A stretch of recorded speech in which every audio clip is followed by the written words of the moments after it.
Today I have Mark Morris with me from legalcloing.ca. Hi, Mark. How you doing? I'm doing great. How are you? Good. I'm really happy today. We're talking about a really interesting topic for me because I've been following it since May, and it's basically the iPro crisis, the scandal that deals with RICO and real estate. And I'm going to kind of jump right in, Mark. So, this investigation started in May. The co-founders of iPro Realty brokerage illegally dispersed 10.5 million. I know that number bounced around a little from its consumer deposit and commission trust accounts. And then RICO waited a bunch of time. So this kind of, I think when we heard about it, and then they started to tell the public and its own industry about what went down. And then, subsequent to that, RICO went out and cut a deal to make sure there's no fines or charges against the two individuals, the two gentlemen that owned iPro. And then the company popped up again. And from what I can understand, that's what I was trying to get to the bottom of today, is did they just open up another shingle after this went down, or did it go down and then someone open it up after? And that's where I need your help today. Yeah, totally. Well, that was summation of what's gone on. So just because I know some of your listeners aren't real estate based, in Ontario, in actually most of Canada, for most of the professions, we have self-regulation.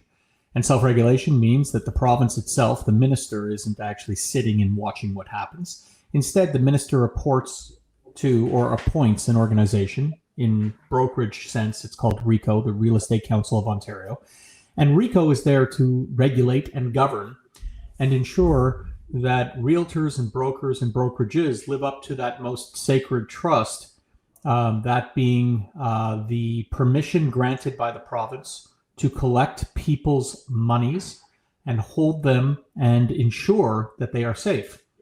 And that is the very thing that iPro did not do in this case, and the very thing that you correctly pointed out, the regulator failed to regulate. And it's a bit early to say that definitively, but its signs and preliminary signs are seemingly indicating that not only did RICO abjectly fail in its regulatory requirements and tasks, but they may very well, to the point that you were just bringing up, have actually, whether knowingly or unknowingly, facilitated and abetted the people who perpetrated the fraud by allowing them to maintain their asset base. And we can talk about that for sure. Right. Wow. So, any idea? So they dispersed this money. It was sitting in a trust account. They took it. They used it, I guess, personal needs. They used it for company costs, expenses, I guess, to keep moving forward. Is that kind of the inkling that's coming out? We don't know if it is for that purpose or whether it was to help one of the principals own 6 properties in Ontario, or whether it was just raw fraud. I mean, we have no knowledge of what's going on, nor what that money was used for. Forensic auditors will be involved, and they will produce a report, undoubtedly, to Denton's, who is the auditor that RICO has now appointed and that the province has seen fit to monitor. We'll find all this out, but right now it's too early to say what was done with the money. What is very clear is that the money was removed, and it doesn't matter what it was used for. The sacred trust has been therefore violated with Ontarians. So I mean, between you and I don't really give a crap what it was used for. It's totally irrelevant. Trust funds are sacred. They were touched. Plain and simple, no excuse. Yeah, good point. No, I agree. I'm sort of curious, being a former CPA, I'm constantly intrigued how come it takes so long to find this out, right?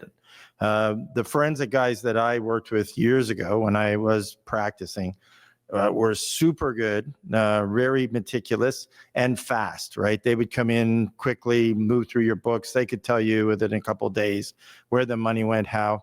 So I'm always curious because this is going to take, from what I was reading today, this whole kind of audit is going to take place to the end of this month and report coming out in October, Mark. Is that what they're thinking timeline? Let's remember, first of all, that iPro is huge.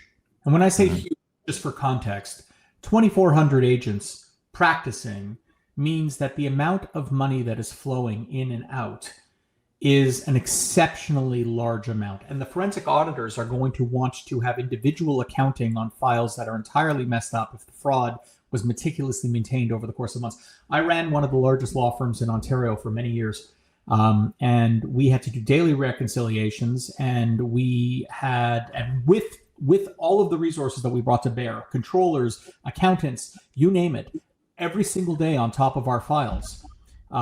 It was still a jumbled mess, even though we were adhering to the law and all of our reporting requirements. We never had an issue.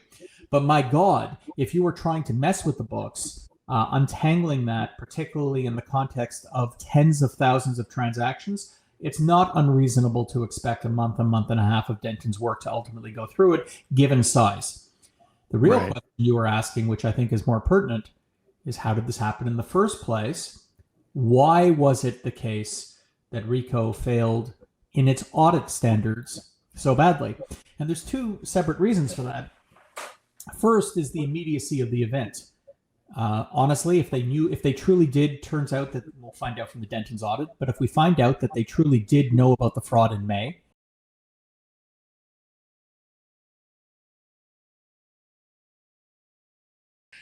if they permitted the owners of iPro to go ahead and maintain ownership of the trust accounts and ownership and direction of brokerage while they knew there was a fraud for 3 months, that there is a problem in and of itself, just in terms of the way the regulatory clampdown took place. But there's a further problem insofar as there is a vast difference between auditing a small firm and a large firm, by virtue of the fact that small firms usually fall within the canopy of the insurance that RICO itself mandates be extended. So the insurance coverage in this instance is a total of $8 million, $4 million for consumer deposits and $4 million for commissions.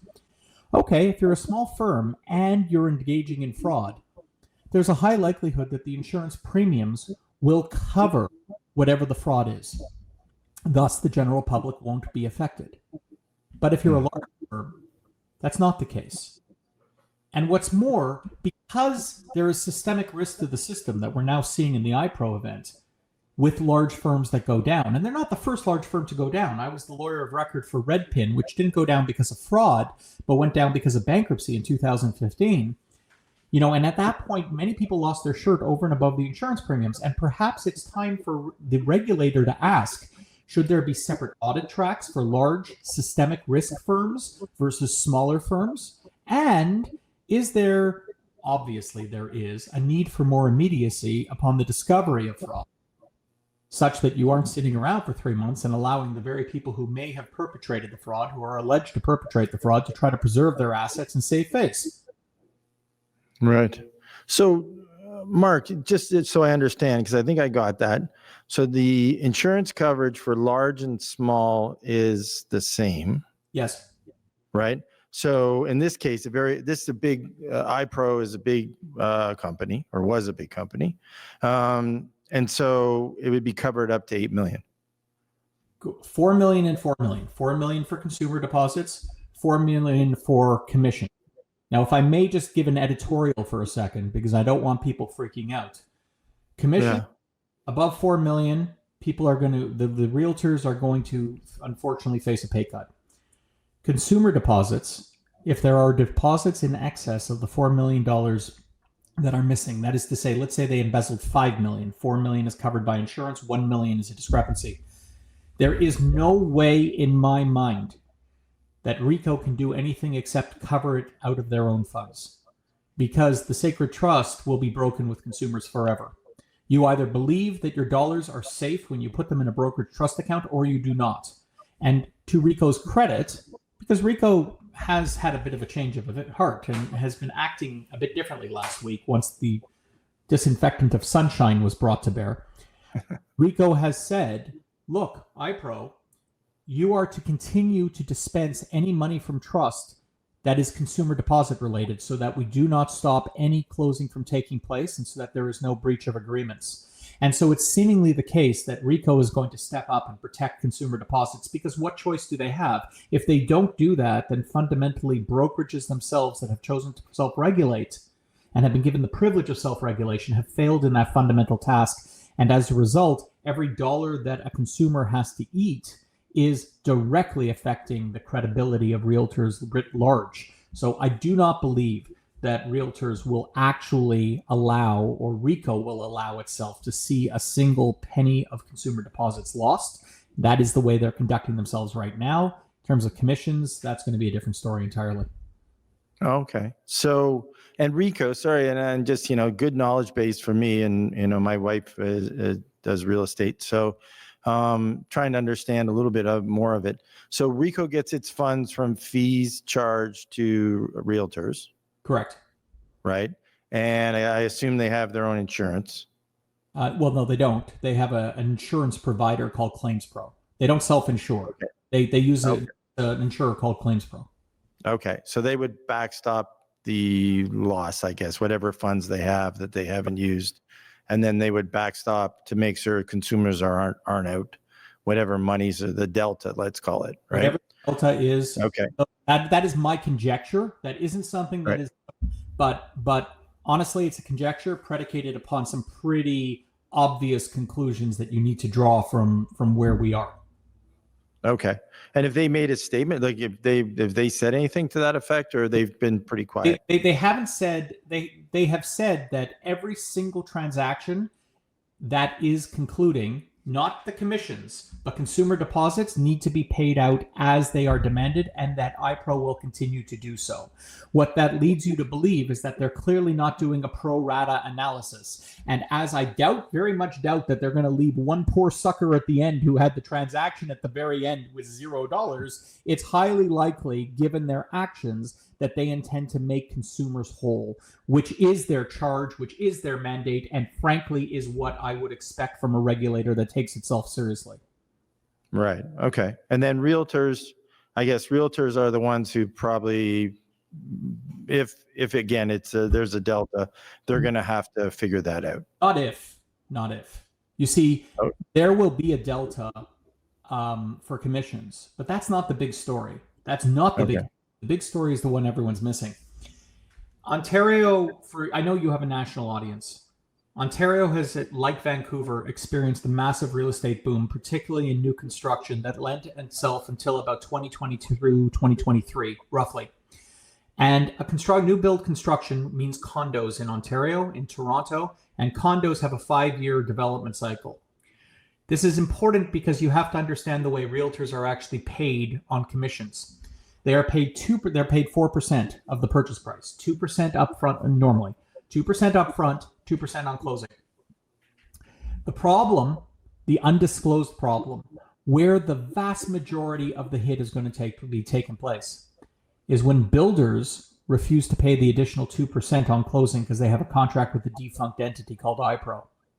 It's when that 2% commission comes due, which is possibly I'm not trying to exaggerate this, but tens of millions of dollars that is due and owing, because we had 2,400 practicing agents in the height of market in Ontario, in the core of where Real Estate Central took place. And we have all of these condos closing. The likelihood of builders who are very much hurting right now because of where they are in the real estate cycle and looking for any cost savings possible to deny the 2% because they know that iPro either won't enforce or is not a viable entity, depending on what happens to it, is very real.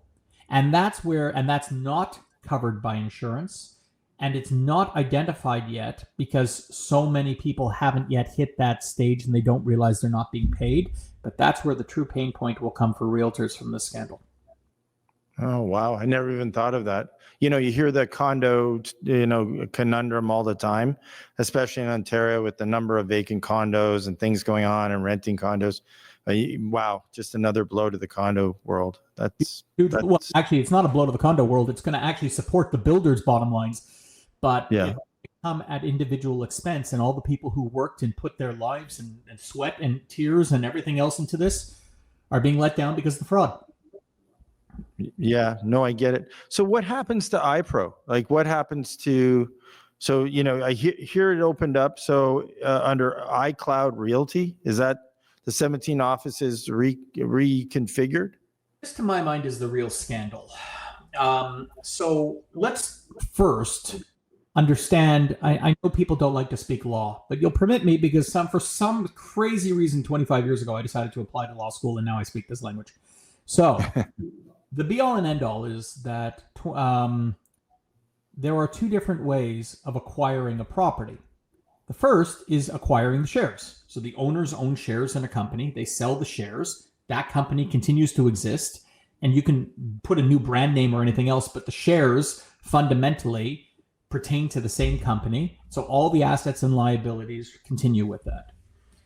The other way you can sell a business is through what's called an asset sale, where someone goes ahead and incorporates a brand new company and agrees to purchase out the underlying assets of the brokerage. Mm-hmm. Underlying assets of the brokerage, to be critical and clear, are the locations, to be sure, but the fundamental value of the brokerage, and this is where the real scandal comes, the real scandal in my eyes, the fundamental value of a real estate brokerage is the agents. Now let's talk about the way businesses are valued anywhere in the world. You take the net operating income, which is your expenses after tax, your profit after tax before tax, but after your expenses. Take your net operating income, and you divide that by what is effectively a discount rate. So, as an example, if you make $100,000 a year and the discount rate for brokerage businesses is 5%, you do $100,000 over 5%. That gives you the present value, what someone should make for the business. Hope that makes sense. Yeah. Anyone who engages in the fraud fundamentally can expect their assets, because the brokerage assets are not hard assets, they're people, to leave. And what happened here was that the two owners of this business were permitted to conduct an asset sale, selling out their brokerage locations to a new company owned by someone else. And they were then allowed to tell all of their primary assets, being the realtors themselves, that they were semi-retiring and they were just transferring this over to another entity. Now, here's where the scandal gets bad. The scandal gets, because that's fine. They were trying to do what they were trying to do. They're fraudsters. They're whatever. They're trying to preserve their asset values as they're on a sinking ship. Sure. But where the scandal gets bad is that RICO, the Real Estate Council of Ontario, facilitated it. RICO, this is where it starts to stink to high heaven, separate and apart from the fact that they sat on the board. RICO arranged to mass transfer all of the underlying value of the brokerage, which was owned by the fraudsters, to a brand new brokerage, thus preserving the assets, a task it has no mandate to perform. It is up to other realtors, upon discovering this fraud, to make a decision as to where they are going to go. Instead, they were given 3 days' notice and told that if they did not positively go to a different brokerage, they would be mass transferred to this new place called iCloud, which, by the way, has its own problems with Apple now, I'm sure, because who names their brokerage iCloud? I don't know. Anyways, we're going to put that aside entirely right now. You can tell how much work they did because they were in such a race to just kind of get something going. Now, here's the further scandal is that on any objective metrics, the very people who worked within iPro are now running iCloud. They're not disassociated in any manner or respect. They are some of the same principles. They aren't the people who conducted the fraud, to be sure, but they're the sister of, they're the cousin of, they're the previous broker of record of, who the heck knows, but they're not new. So not only were they given time by the regulator to go ahead and establish a new company, not only did the regulator then facilitate the transfer of the underlying assets to this new entity, which they knew or should have suspected was affiliated, but they then, to boot, let these people who were sitting on their board until 2023 off with the slap of the wrist so that they could claim to their entire staff that they had semi-retired and everyone was to fet their monumental achievements over the course of 20 years of building up a brokerage with 2,400 people. It beguiles belief. And to the realtors' credit, I'm talking about the realtors of Ontario, realtors were revolted by this because not only did it smell, but everyone understood that people were making off with $8 to $10 million of money at the expense of every single person who has worked to engender trust with the public. And RICO, the people we pay to regulate and ensure this doesn't happen, they were going ahead and facilitating this, or at least facilitating it on its face. And by the way, if you're wondering why the minister himself stepped in on Friday and said, not only is Denton's going to be doing this review, but we sure, am I allowed to swear on your show? We sure as shit are going to be regulating this to high hell, and we're going to be making sure this is clean. It's because it smells as bad as it sounds. Okay, I didn't know that. Thank you.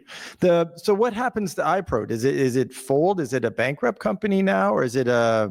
Oh God, has it been sold? Has it been sold? To your point about asset shares and share sales, was it a transaction? Oh God, I hope it hasn't been sold. No, it's been taken over by the regulator. I hope it has not closed. If the regulator has any sense whatsoever, there is no way in hell they will close iPro. Now, that doesn't mean that they have sense, by the way. I mean, look at the way they've conducted themselves to date. But if they were asking me for legal advice, the first thing I would say is, to hell you are closing this down. You are keeping this active. Why? Remember what I talked to you about all those contracts that have been signed with iPro and those new builds? Well, to keep those contracts active and to be able to claim commissions, you need to keep the entity alive. Otherwise, there is no contract. So I sure as heck hope and I suspect that iPro as an entity will remain open, but its authorities and the signing authorities and the actions will be governed by people who are directly appointed by RICO, such that the old ownership has no say in how it conducts its affairs going forward. Okay. So iCloud, help me out a little bit. Do we know who owns iCloud? We do. And who owns iCloud now? It's as I discussed. I don't feel comfortable saying it because I wasn't affiliated with or iCloud, but I'll tell you, there's two different entities that have been established that are where it's acceptable. There's something called Sky something or another on iCloud, and both of them are owned by affiliates. Like, that's all I'm comfortable saying. They are people who work for the principals or are related to the principals or something. They are not independent third parties. Oh, okay. I got you. That's what I was trying to figure out when you said. So they have a previous affiliation or current affiliation with iPro. Correct. And my guess is that there's whole trust shares being held in trust for the fraudsters, or there's some sort of a relationship. This is all conjecture. All conjecture. I want to be very clear. I have no proof of anything.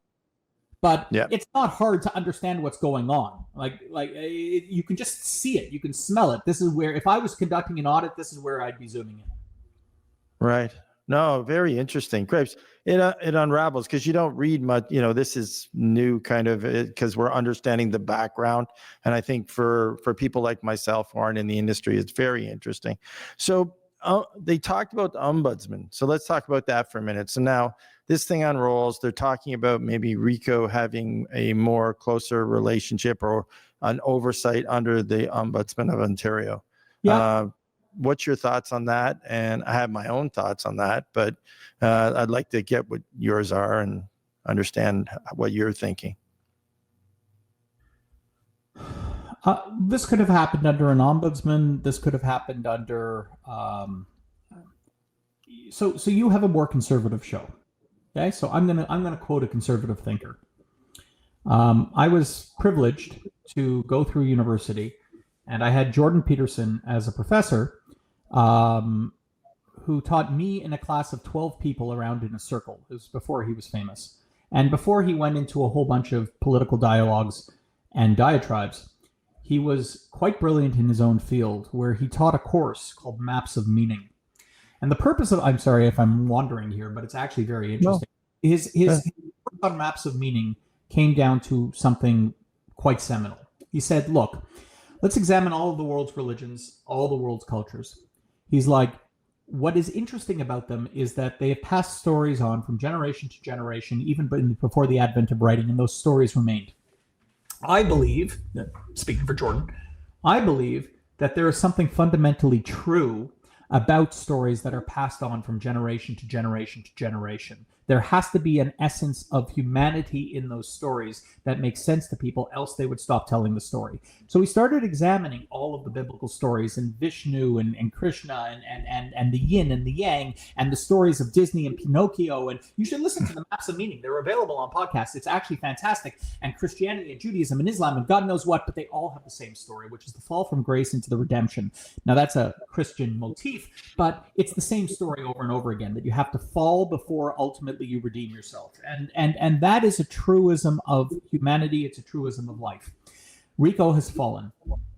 Sunshine has been brought to bear. We have a real hardship that is ahead of us. And yet, it is through that fall that we get grace. It is through the fall that ultimately we can, have knowledge, Adam and Eve and Christ and the resurrection. That story of humanity is being replicated right now in the story of RICO.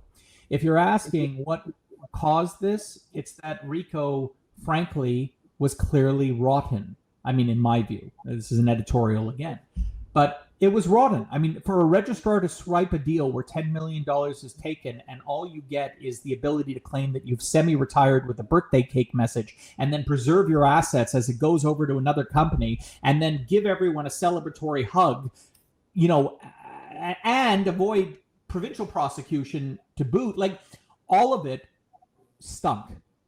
All of it was a low ebb. And yet the story of redemption and cycles is such that we probably will have much stronger enforcement because people were so disappointed because sunlight was brought to bear. And that's the fundamental human story. And whether we have a regulator or we don't, that rot was there and needed to be outed. That rot has now been outed to some degree. I'm hopeful that we'll see the story of humanity replicate itself with RICO and ultimately for us to have a stronger regulatory body that will last until the next scandal. But, at least we'll get our next 20 years or 30 years in.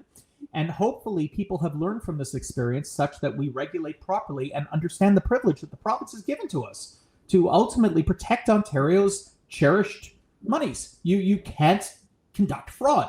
Canada's notoriously bad at prosecuting fraud.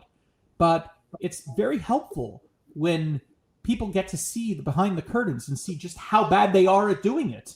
And frankly, that's probably our only chance at a change. But certainly change is coming in this instance. And yes, it may be in the form of an ombudsman, or maybe in the form of a regulator that has increased powers and that comes down on things like a ton of bricks. And it may be in the form of our fees being doubled as realtors, such that ultimately we get new auditors in and the new auditor paths and everything else. Something will change. But whatever it is, at its heart, you need to have people who are serious about their mandate. I agree. Mark, it's just as I'm listening to you and going on, I'm thinking to myself, this thing is going to go on. We're going to be hearing about this probably for years as people litigate this, try to get their money, developers, real estate agents. So this is probably, if you had to guess, how long do you think we hear about the iPro issue? I think this will be out of the news very shortly now that the province is involved, and it will rear its head again in a month or two's time when the report comes out. I think so long as consumers are made whole, this will become something of the industry discussion more than it is the public discussion. It's been getting front page news of the Toronto Star and the Globe and Mail and the National Post for some time. That will kind of go away. But I think the scare that has been put into our regulatory bodies and realtors as a whole is something that will not dissipate. I do think that the lawsuits will continue for a long time, but those will be under the curtain. People will lose their interest.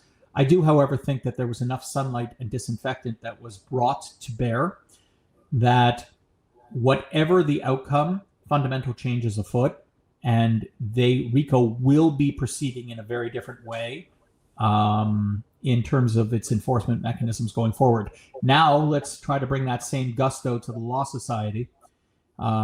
professional engineers, the architects, and everyone else, because there's a whole bunch of other self-regulatory bodies as well that, let's be very clear, could do a better job. There is a lawyer presently right now with $3 million in missing trust funds in Brampton. Cartel and Bowie just walked away with 8. To hell with this. If you take a penny of consumers' funds, then go to jail.